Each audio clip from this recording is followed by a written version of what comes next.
போவேன். தெரிஞ்ச கிளாஸ் பண்ணிட்டீங்க தெரியுமா? நர்சரி கிளாஸ் தான் போறேன்னு சொல்லிட்டு நான் கிச்சன்ல கூட எழுதிட்டு தெரியல. நம்ம அப்பா நீ பேசுறதுல ரெக்கார்ட் எடுத்துட்டு இருக்கா. அது ரெக்கார்ட் எடுத்து என்ன பண்ண போறாங்க உங்க அம்மா சொல்ல போறேன். ஆமா சொல்லிடுறாங்க. அம்மா டீச்சர் டீச்சர் சொல்ல எனக்கு பயமா. ஆமா பையன் நீங்க படிக்கலையே. அதுதான் நான் ஸ்கூலுக்கு வரேன்னு சொல்றேன். டீச்சர்ஸ் பண்ணாதீங்க. நீ சேர்த்துறாங்களா இல்லையா? அது எனக்கு தெரியாது. நீ ஃபீஸ் போட்டு நாளைக்கு வாங்க, நாளைக்கு வந்து கேளுங்க. சரி நான் வசதி தான் வர சொன்னேன்னு வரட்டா? அது எனக்கு தெரியாது. சம்பளம் எவ்வளோ வாங்கி தருவ? சம்பளம் குடும்ப சம்பளம் வச்சிருக்கீங்க.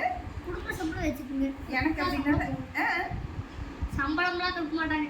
அப்புறம் எதுக்கு வேலைக்கு வராங்க உனக்கு மிஸ்ஸா? சம்பளம் கொடுத்தாங்க ஸ்கூலுக்கே வருவாங்க. ஆமா வருவோம். எந்த மிஸ் ஃப்ரீயா வராங்க சொல்லு. எனக்கா அம்பிகா மிஸ். ஏய் நான் வரட்டா எனக்கு சம்பளம் எவ்வளோ தருவாங்கன்னு கேட்குறேன்.